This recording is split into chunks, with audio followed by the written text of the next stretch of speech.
एक दीस एका शेतकाराचे गाढव एका बांयंत पडले. शेतकार कितें करचें तें चिंतपाचो यत्न करतना तें जनावर करून रडलें. निमाणें शेतकामत्यान थारायलें की जनावर जाणटें आसा आनी बांय लेगीत धांपून दवरपाची गरज आसा आनी गाढव परत मेळोवपाचें फायद्याचें नाशिल्लें. ताणें आपल्या सगळ्या शेजाऱ्यांक थंय येवन ताका बांय पुरपाक मदत करपाक आपयलें.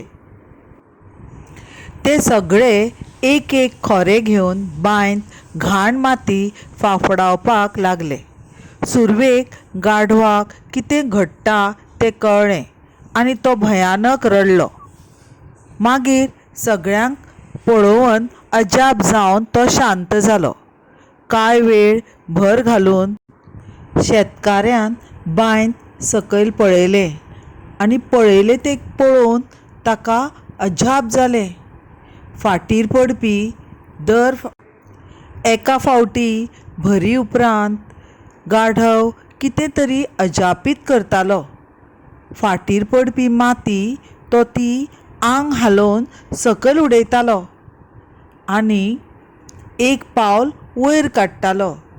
शेतकाराचे शेजारी जशी जशी जनावरांचेर माती उडयताले तशी तशी तो ती हालोवन एक पावल वयर काडटालो.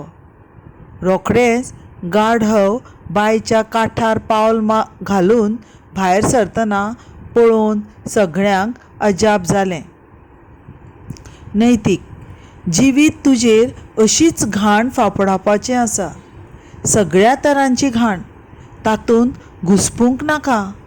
जशें गाढवान थांबनासतना सगळ्यान खोल बांयंतल्यान भायर सरूंक यत्न केलो आनी हार माननासतना तें भायर सरलें, तशें एक एक पावल वयर काड आनी फुडें वचत राव.